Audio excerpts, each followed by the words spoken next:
Welcome back, friends, to Hints and Guesses, my podcast. This is Kent Dobson. Thank you for listening, and for those of you who have, made the extra step of participating with this podcast in some way. I've had a lot of interesting feedback over the last few weeks. I think it's because of the content. I did a podcast on the magical other, and I did a couple podcasts on the shadow or related to the shadow. And before that, I did some podcasts on the Enneagram, which stepped on a few toes. And I have appreciated the feedback, the questions, the comments, even the sort of pushing back on things that I've said. That's what I hope. This podcast is called Hints and Guesses. And that's about the best I can do, is offer a few hints and guesses. And a special thanks to my Patreon supporters. It means a lot that people are saying, hey, this podcast is helpful and I'd like to be part of the team. So thank you for supporting that. If you want to support this podcast, you can go to patreon.com/Kent Dobson, or the link is on my website, kentdobson.com. And it's amazing that there is like a kind of, that we can have a direct relationship between sort of artist and consumer. It's not even the right word. It's just a cool new world we live in. So anyway, I just wanted to say thank you. This week, I want to talk about narcissism. Maybe the title is How Not to Be a Narcissist. And I guess I woke up this morning. I tried to make this podcast twice and I've failed. And that happens to me sometimes, like something is stirring, and a story, a question, an idea. And sometimes if I feel a bit blocked and push, I can push through the barrier. Other times the barrier is too great and maybe it pushes back. And right in the middle of making a podcast yesterday, I just stopped and sat on the couch in my office and allowed my mind to wander and the muse to do her whispering, or not to do her whispering, because I don't know, there's a strange relationship between creativity, solitude, quiet, questions, and the wellspring of inspiration. Like it's not something that I'm in control of. I wish it was. I wish I could conjure it up or manufacture it, but it's much more like a dance or like a courtship. And when the muse whispers, the muse whispers. And this morning, the muse whispered two things. The first was a poem from David Whyte, and I'll speak it now, but I'm not looking it up. So if I don't get all the words right, you can look it up yourself. But anyway, the poem is called Loaves and Fishes, and here's how it goes. This is not the age of information. This is not the age of information. Forget the news and the blurred screen and the radio. This is the time for loaves and fishes, where one good word is bread for 1,000. That's the poem, or part of the poem. This is not the age of information. And maybe it's because yesterday I saw on the news outlets that the impeachment proceedings were starting today. And so we're going to be, over the next few days, inundated with information, all kinds of information. And in a way, if you're not a fan of Trump, you might feel your own greed or glut rising up, saying, "Oh, I want information that confirms my bias. I want information that proves that he's a narcissist, for example, or that he broke the law and he should be punished, and eye for an eye and a tooth for a tooth."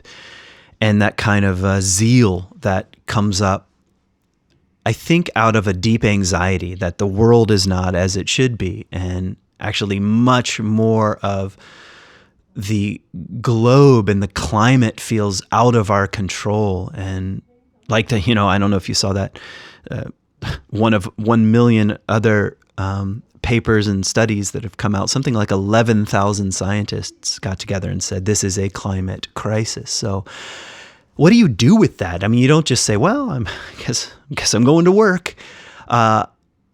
Maybe that's all you can do is say, I guess I'm going to work. But beneath that, there's a growing anxiety, and just to find somebody to pin this on, like a Trump or like big business or, Ford Motor Company, or I don't know, pick an enemy. It doesn't even matter what it is. I guess it alleviates the sense of dread beneath that.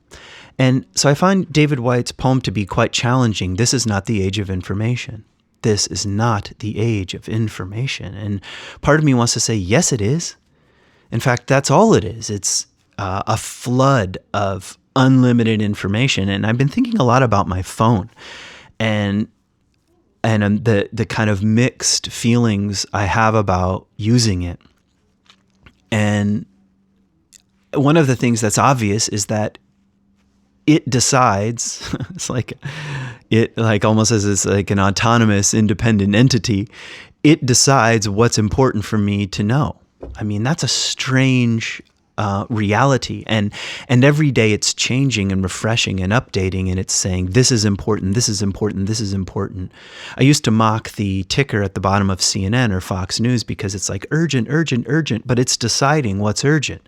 But my phone is doing the same thing every single day on my news feed. And not only that, I use Facebook and Instagram, and I quit using Twitter a few months ago, and I think it helped. What would I say that it helped? It helped my level of engagement, I think, with the complexities of just being in the modern world. Meaning, it wasn't deciding where my emotional energy should go, because that's what I feel Twitter is like. And there's no such thing as an in-depth conversation on Twitter, or very rarely. I mean, maybe those of you who are more into it would argue differently, but that's not the way I see it. It's 140 characters, so there's it's guaranteed not to produce any depth, really. And that doesn't mean it's pointless, but it does decide where the emotional energy is going. And so maybe it's helped a little bit, but I have all these other outlets that are deciding ahead of time and actually screaming quite the opposite. This is the age of information. You better be well informed. And David Whyte is saying something like, no, it's not the age of information. In fact, we have more information than we know what to do with. This is the time of loaves and fishes, which is a reference to Jesus feeding the 5,000 and 4,000. There are two feeding stories in the Gospels. This is the time of loaves and fishes. And in the story, of course, you have a little boy who, I think, says, well, I've got these few things. I've got a few loaves of bread and some fish, and that begins to multiply. And it's interesting because they just sort of notice that it's multiplied over time. It's not like the kind of miracle stories, that's what Christians might call them in the Gospels. It's not quite like that. Oftentimes, it's, Jesus says, take up your mat and walk. And we say, oh, it's a miracle. He couldn't walk before, now he does. But we don't know what's happening. It's just noticing. The man couldn't walk and now he's walking. Or we started off with just a few loaves of bread and a couple of fish, and we're noticing that people are eating. So what is happening? It's like really a shift in consciousness, and that is also taking place. How? We don't know. Almost like we're just noticing that the world is being fed. And he's saying it's that kind of time where something very small and insignificant, like he says at the end of the poem, one good word is bread for 1,000. And that is what I'm hungry for. And it's almost like the news feed and the impeachment and the climate news. I mean, we're absolutely dying for one good word. And maybe I've used this poem before on the podcast, but that's the thing with certain kinds of poems, is that they work on us and they work with us. And they're I just had a crow fly by the window in the winter sky here, and I'm out in Grand Haven at my office at C3, and that kind of raven or crow call in the winter, in the winter air. It's like it reminds us of life and death at the same time. For me, with a crow, it's like, and that's like a poem. It's like calling out in the middle of the bustle of modern contemporary life. It's the crow flies by in his solitude, calling out, and that's like a poem. And a couple weeks ago, I was talking at C3. I did a talk on where I used the Narcissist myth, and so it's been floating around in my head now for a while, and I thought I'll try to make a podcast on it. And one of the things that I found myself saying, I don't know if it was in that talk or in a previous one, is that, okay, we live in an age of information, but let's follow the news with a poem. Let's follow the sitcom with a work of art. Let's follow the pop radio with Mozart or something like that. I mean, just like that kind of correction toward depth, I might say, is part of what I hear in David Whyte's poem, "One good word is bread for 1,000." And let's allow, part of what I'm saying right now is let's allow the craving, or let's allow the anxiety to deepen into a craving, and that craving to deepen into a longing, and let that longing deepen into, or let that longing settle its roots down into the soil of meaning, into the depths, into the underworld, into the places in human culture and in nature where meaning it just is, and doesn't have to be fought for, defended, or argued about, but is coming up from the deep wells, up through the root system, into the core of our being. So I was thinking about that poem this morning. It's not the age of information, and and the other line that came to me this morning was just the famous line from Gandhi. He said, "Be the change you want to see in the world." And I think that's, I mean, maybe it's a bit of overused cliche, but I think it's quite profound. Be the change you want to see in the world. And most of the time the energy is quite different. And I'll speak personally. I want the world to change to fit my worldview, essentially, my way of seeing things. Everyone out there, including the Trump administration, and more than that, the government, and this dualistic, polarizing vortex of ideology, that thing needs to change and conform to what? My life? The way I see things? Anyway, that's a lot of what takes up our energy, the external forms. That thing needs to change, not me. And, maybe there's more to this Gandhi insight than even that. I mean, it's like, what's that other line? I have seen the enemy, and the enemy is me. Or the enemy is in the mirror. And I think that's maybe part of ancient wisdom, period. That I think the great wisdom tradition, the perennial philosophical tradition, the great myths and stories from Greek culture and the great myths and stories from the Bible, oftentimes hold up a mirror and are saying something like, be the change you want to see in the world. Don't be so sure. It's like Jesus saying, take the plank out of your own eye, and then you'll see the speck of dust in your brother's eye. So that kind of inner journey is always the invitation in times of anxiety and dread and fear and social change and collapse and, in other words, modern life. And also lots of opportunities. I'm not sounding quite negative. I mean, there's all kinds of amazing things happening, and innovations and technologies and art and beauty and so forth and so on. So it's not just so one-sided, but so I was thinking about that line, be the change you want to see in the world. And Gandhi says this as being one of the most successful nonviolent political revolutionaries in the modern history, maybe ever. And you'd think he'd say, change the external world. But he says, no, you be the change. And so those are my background whisperings. Something about this poem. One good word is bread for 1,000 in the age of information. And something about this invitation that Gandhi is saying, be the change you want to see in the world. And it's backdrop to a conversation about narcissism. And I want to kind of talk about it on a more popular level, kind of the way people use it. And then I want to talk about the myth itself. What is in the story? And not in great depth, but just in what is in the outline or the shape of the story, and what is it offering in terms of invitation. So that's where we're going. Now, maybe a good opening question is, what do you think narcissism is? Because like so many things lately, there's very little effort made toward definition. You know, think words like consciousness or whatever.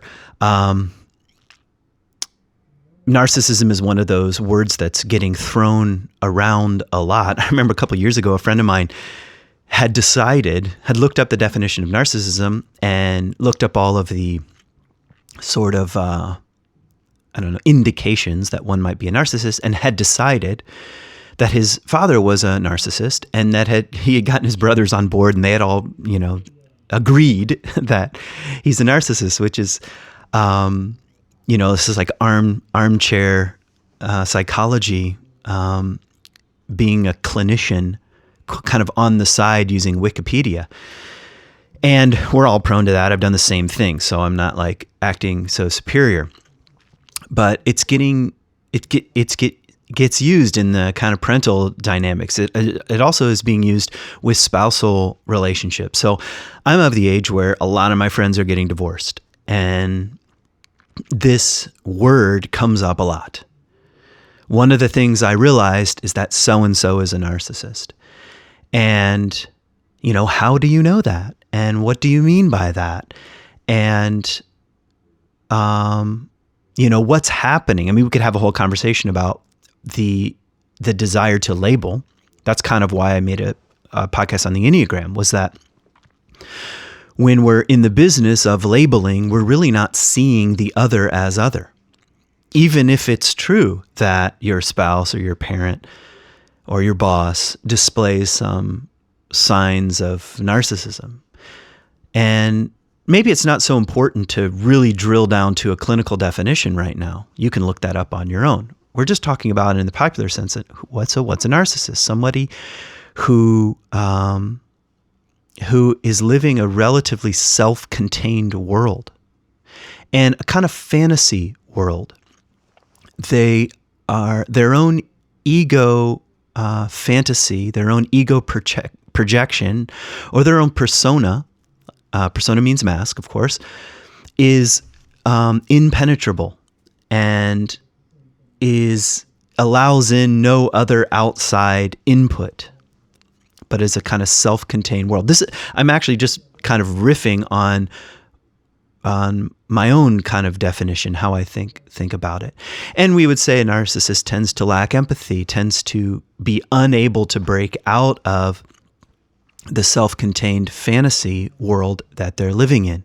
And of course, then they manipulate other people and situations to serve that image, to serve the image they have of themselves. And oftentimes, the way we're using narcissism in a popular sense is around ego inflation. And that's why Trump gets labeled a narcissist, because he definitely has some ego inflation, obviously, about his own genius and ability, and no president in the United States has been healthier than he has been. And, all those kind of statements that are kind of silly in a way, definitely expose a kind of inflation tendency, a kind of ego inflation. Whether it's technically narcissism, we don't know. I mean, I'm not his, therapist or something like that. But in a popular sense, we might say, yeah, that conforms to these narcissistic tendencies. And I might throw in another kind of, because there's an inflation-deflation dynamic where the most obvious forms of this self-contained world of narcissism is ego inflation, I'm the greatest. It could also be said that a kind of deflation, a minimizing of the personality to an extreme form, who am I, woe is me, being as small, as a mouse, kind of, I don't deserve, is also quite narcissistic as well. It's a self-contained illusion of the ego. And actually my smallness in a way feeds that image.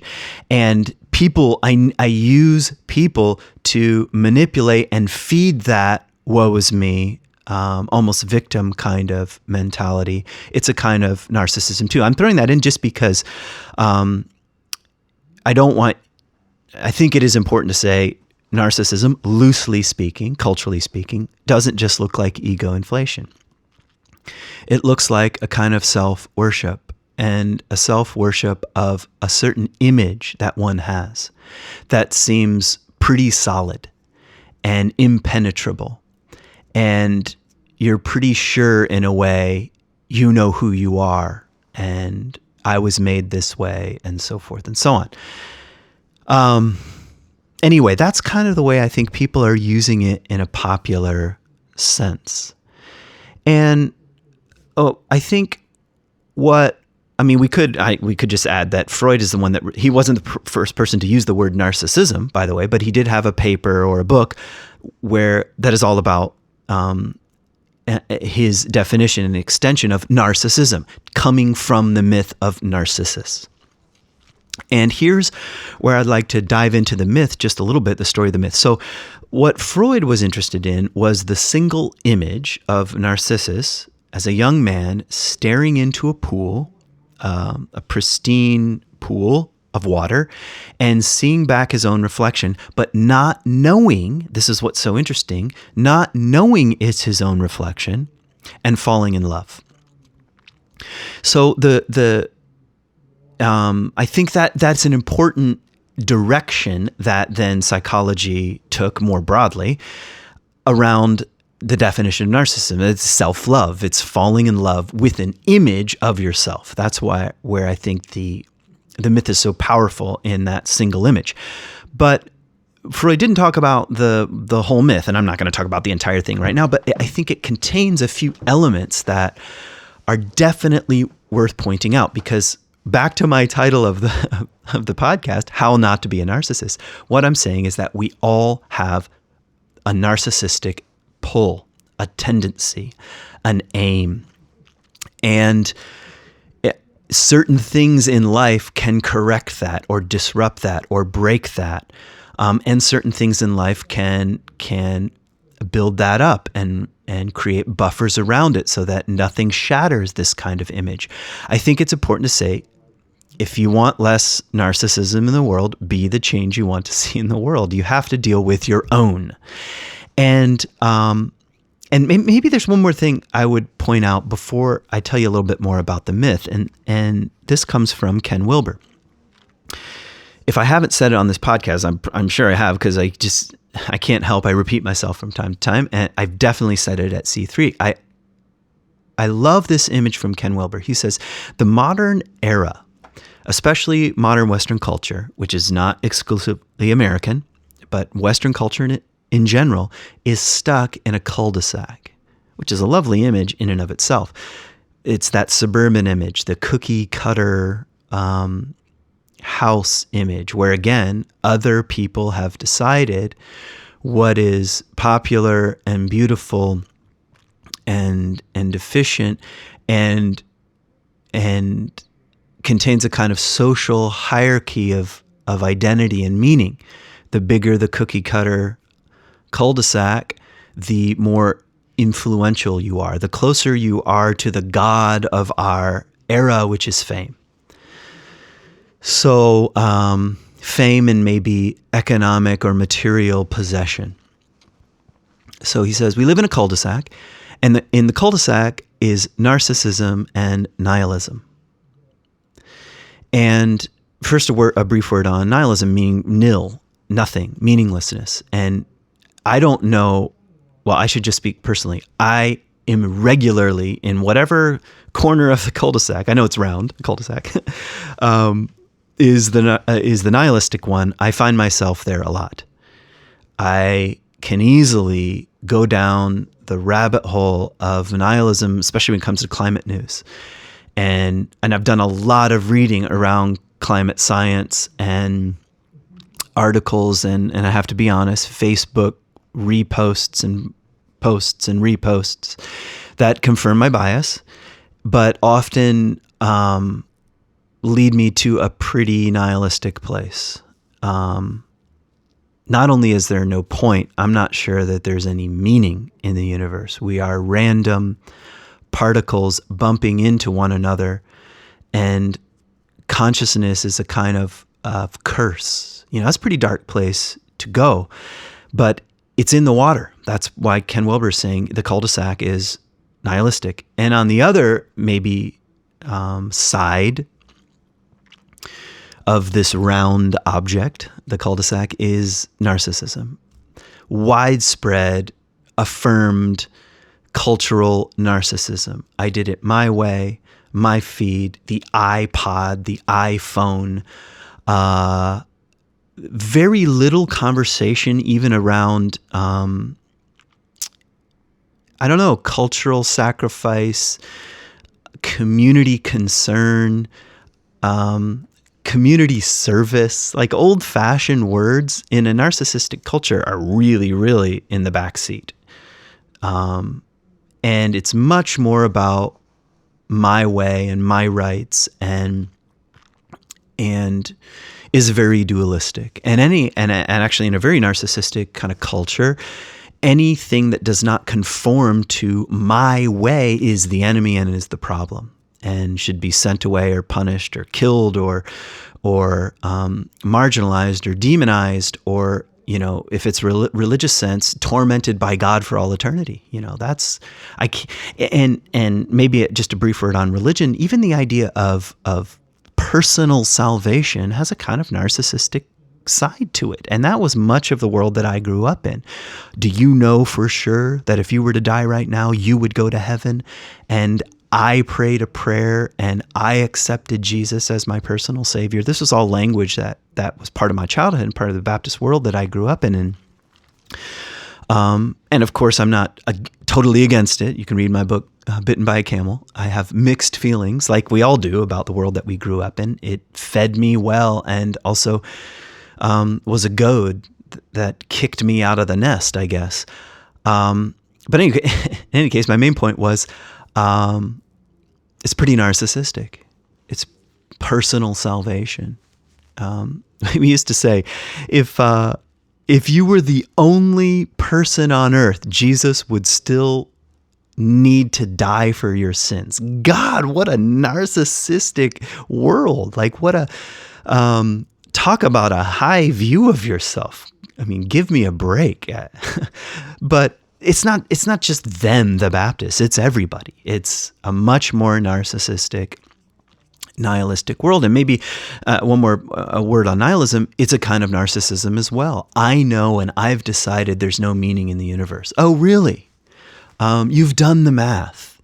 You've done the philosophical computing, and now you know there is no meaning, which is in a strange way is actually making a meaning claim to say there's no meaning. But that's kind of the irony of the position anyway. But I'm stuck in the cul-de-sac a lot of the time. And I think the story of Narcissus, it creates a little invitation for ways we might exit the cul-de-sac and return to the stream and the flow of life, the river of life, with its twists and turns and waterfalls and stumps and frozen bits and, but in the flow of life rather than in the cul-de-sac that we find ourselves in. So The story of Narcissus begins with his birth. His father is a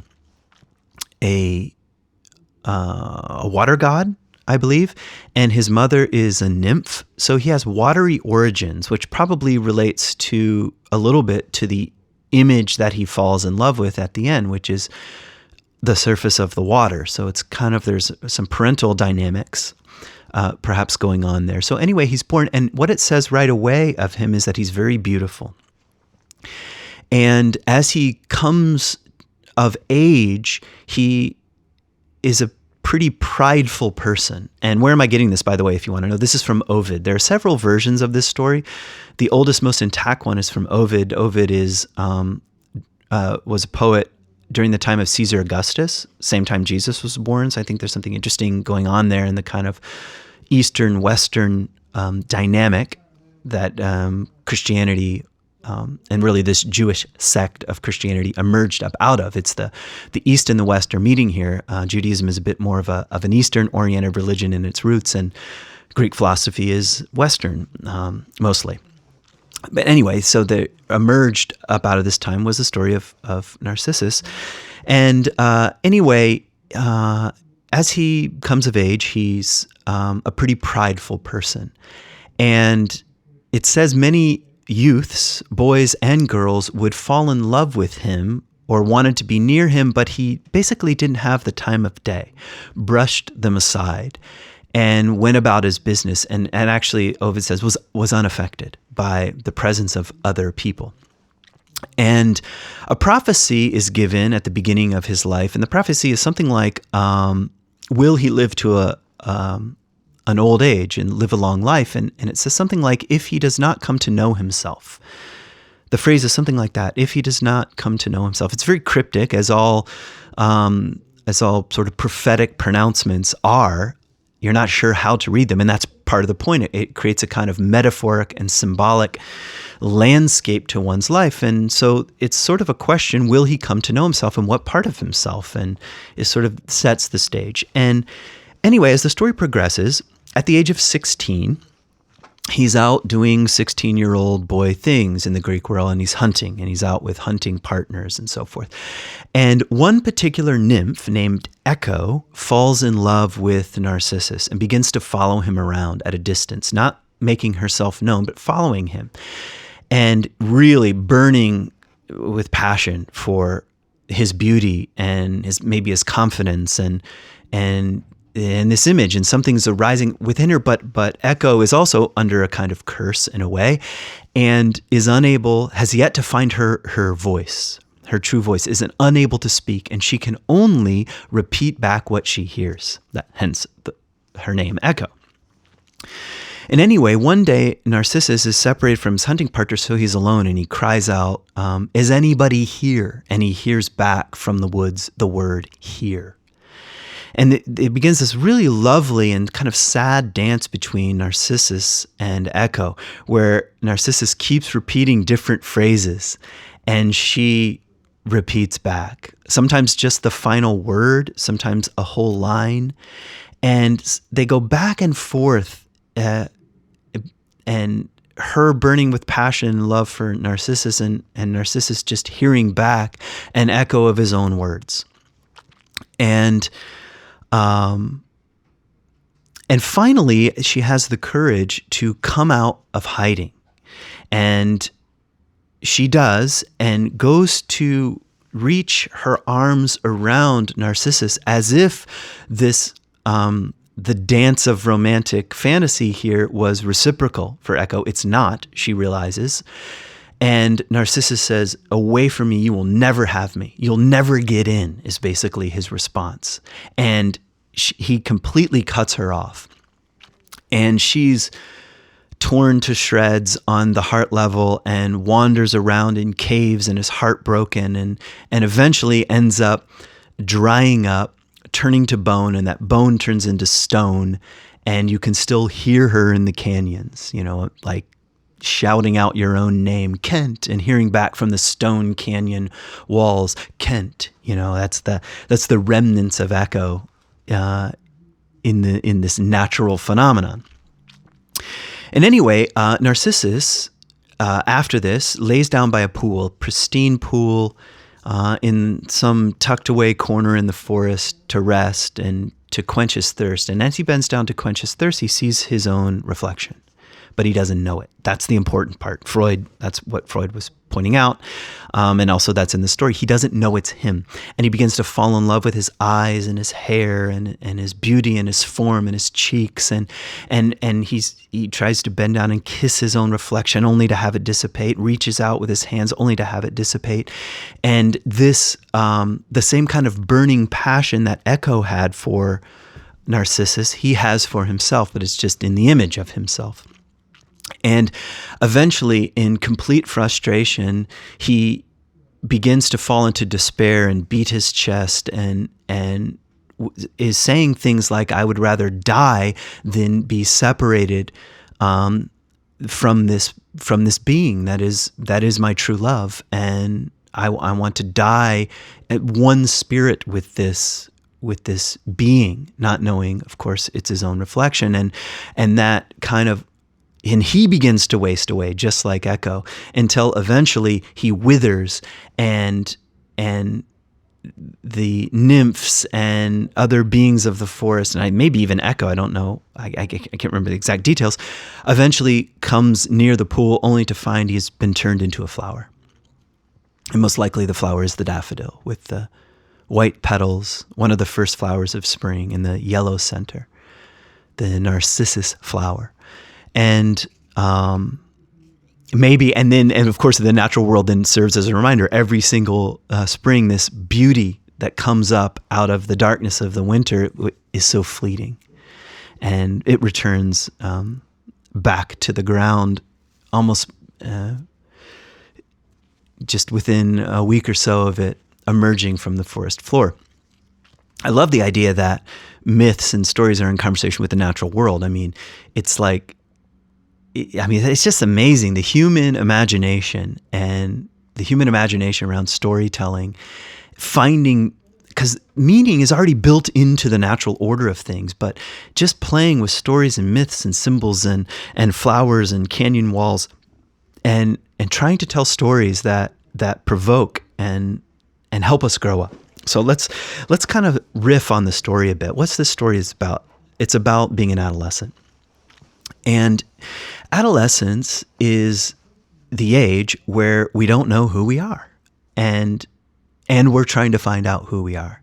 It's that dual pull of, I need others to tell me who I am. In other words, that's the pull to fit in, and I need to find my own authenticity. Bill Plotkin, in his book, Nature and the Human Soul, talks about adolescence like this, that dual pull for authenticity and social acceptance. That's his word, authenticity and social acceptance. And it's a fiery time to be alive.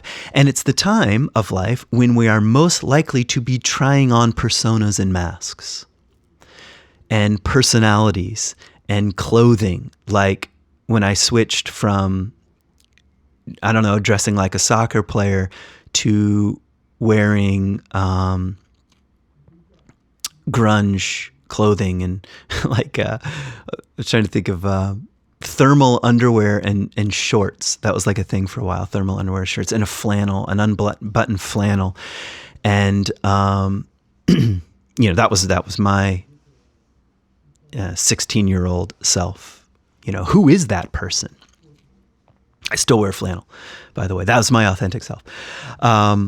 But that craving of where do I fit in, and it's also the age where we're most likely to begin to fall in love with ourselves, both in terms of inflation or deflation. The inflated image we have of ourselves, or the deflated image we have of ourselves, begin to stare in the mirror, stare in the reflection, and it's probably the time of life, honestly, when we're most likely to look in the mirror.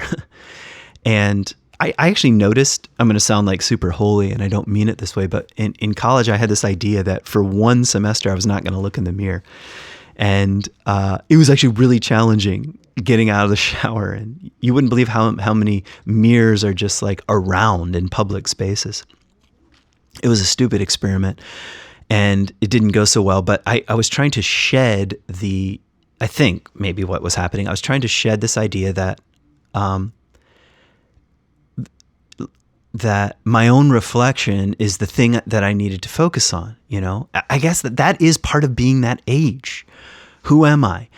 And what is this reflection telling me? So the story is setting it around the age of 16, saying, if you don't figure this out, you're going to end up falling in love with yourself.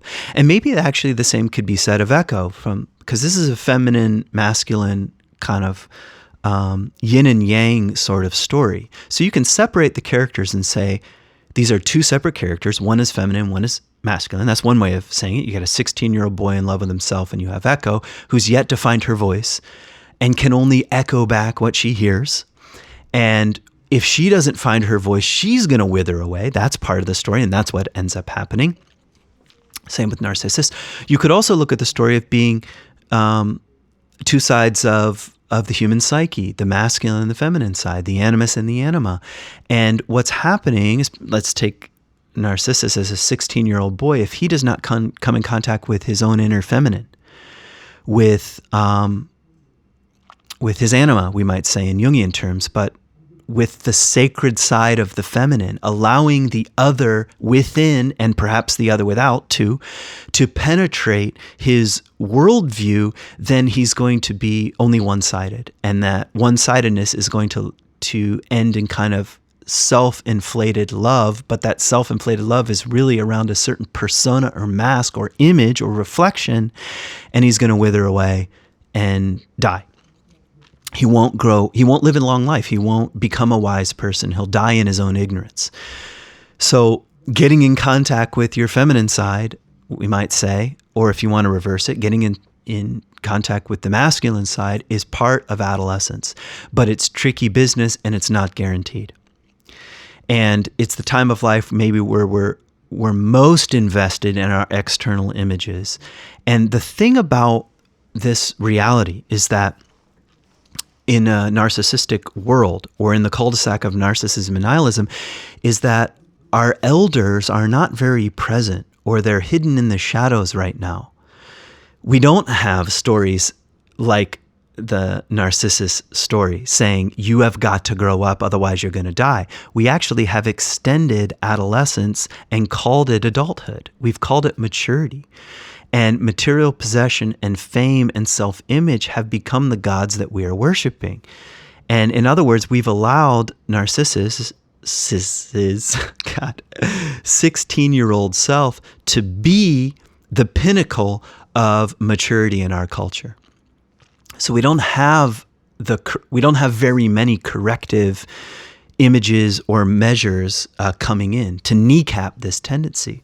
But the story is trying to provoke that. It's trying to say, be the change you want to be the change you want to see in the world. You have got to grow up. You have got to allow, and maybe this is what the biggest invitation of the story is, saying something like this: we are all prone to fall in love with our own self-image. And the thing that's going to help us the most make it to adulthood and maybe even to elderhood is if that self-image is cracked. And that's kind of the sad thing about the Narcissus story, because every time he goes to kiss the image, it dissipates. And we would say there's a window of opportunity, but he doesn't take it. He remains still until that image reforms. It's back. Okay. So all these opportunities, what we might call suffering, when your own self-image is cracked, and here are ways your own self-image is cracked. Your partner challenges you on something. The person you fell in love with, it's not reciprocated. You are issued divorce papers out of the blue. You get fired at your job for doing the right thing. Or whatever. My dad was diagnosed with ALS. He's a nice guy, and he just tried to live a nice, good Christian life and was funny and was relatively ethical and moral and a pretty good father. And of course, we all have hang-ups with the fathers, and more could be said about that. But that's not fair. That's the cracking of the way things should be, and even of my own persona, how the world looks through my mask. It's cracked. And every time there's a crack, we can work pretty hard, or in the Narcissus story, allow the image to reform, or maybe in more practical sense, work really hard to put the image back together. I need the world to be the way the world is, according to me, which is back and toward that narcissistic leaning that we all have. We try to patch the world back together again. But what I'm saying is that the cracks are the opportunity. And that's what the story is saying. The cracks are the opportunity. And I think there's something else that's going on here in this story that has particular relevance for my phone and your phone. And that is that Facebook, along with Instagram and Twitter and now even our news feeds, are being called an echo chamber. They're echoing back what we think we want, what the algorithms think we want to hear. So if we don't like Trump, we're going to get negative stories about Trump. If we do like Trump, we're going to get positive stories about Trump. Who's deciding? Well, the algorithms are deciding. They are actually doing exactly what Echo is saying. The news feed is repeating back to you the very last line you just said. And every time you repost and like and affirm, you are participating in the echo chamber, and your worldview is being echoed back to you. And your likes and dislikes are coming back to you. What you buy is coming back to you. I mean, is it not getting creepy? I feel like my phone is listening, and it probably is. I'll be interested in some random ski glove, and then the next day it appears on my Instagram feed. Like, what the hell? What is going on? The echo chamber, And the question psychologically for me, and maybe we could even say spiritually for me, how healthy is it spiritually when our own voice in a myriad of ways is the thing we're ultimately listening to, and it's on repeat, and what I like is coming back to me, what I dislike is coming back to me, and around and around and around it goes. It's like in the cul-de-sac, we're just in a kind of loop. What breaks that? Well, not very much from when it comes to popular culture. And I think the story is saying only encounter with other, and this comes back to my magical podcast, that's awesome. My podcast on the magical other, now known as the Magical Podcast.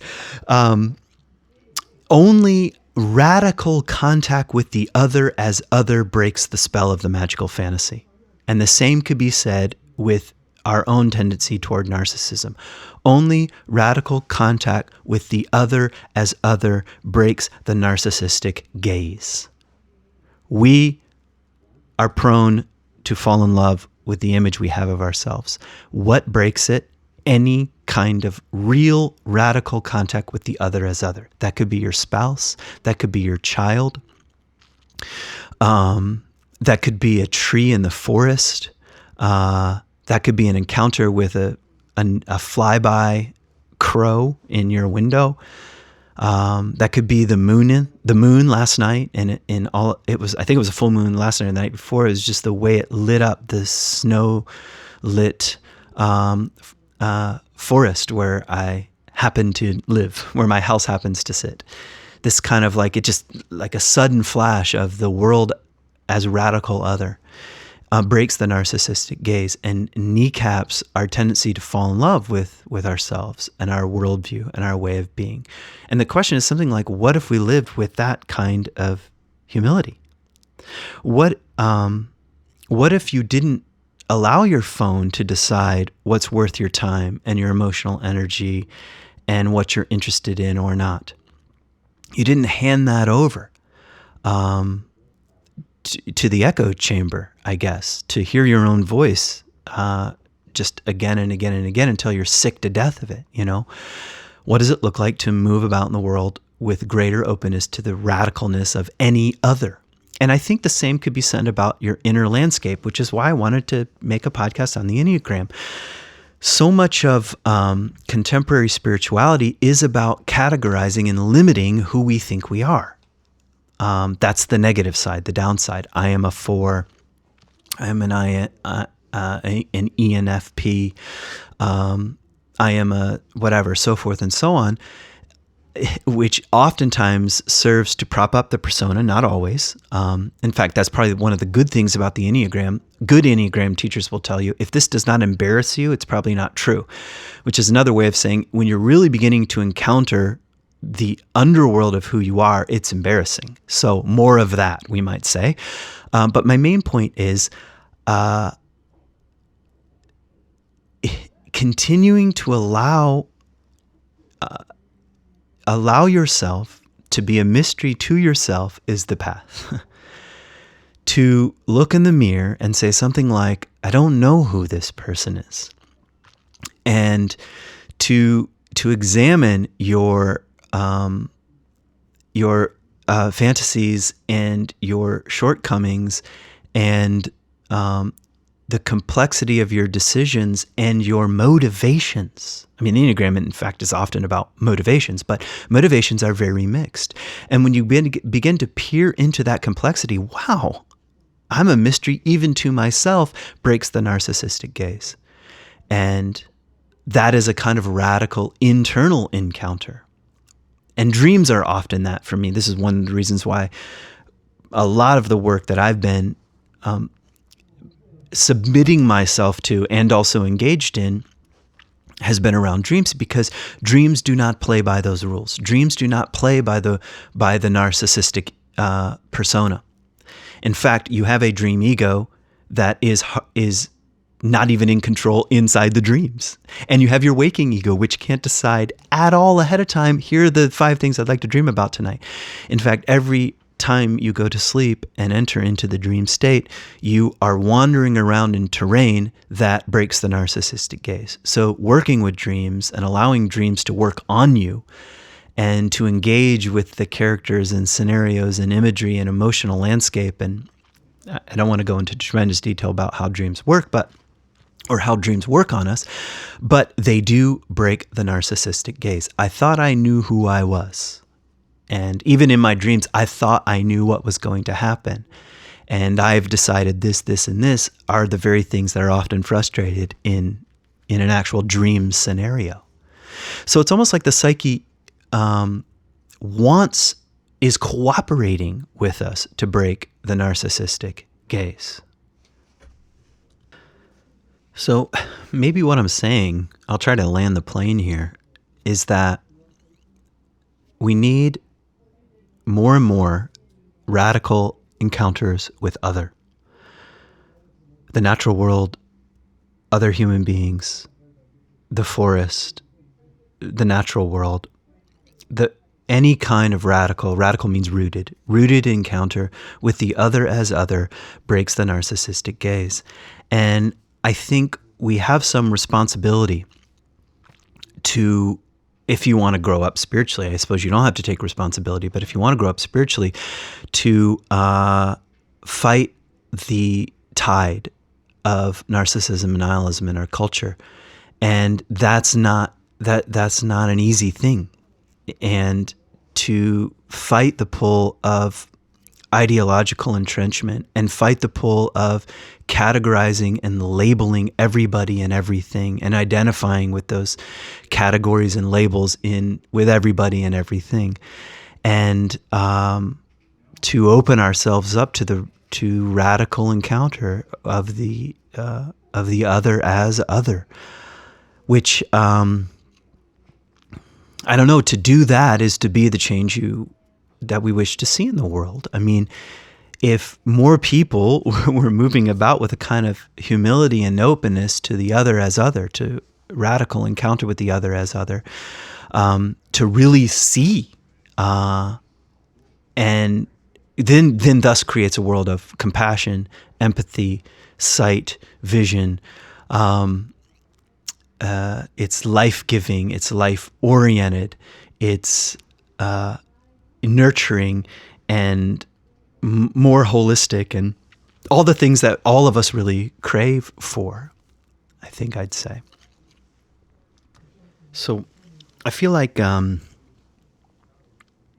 enough has been said just to stir the pot. That's my intention, hints and guesses. And to just muse and mull on the story of Narcissus and Echo. Maybe you heard something. Maybe you heard one word. That's bread for 1,000. Let's end with David Whyte's poem. This is not the age of information. This is not the age of information. Forget the news and the blurred screen and the radio. This is not the age of information. Forget the news and the radio and the blurred screen. This is the time for loaves and fishes. People are hungry. There's the line. People are hungry, and one good word is bread for 1,000.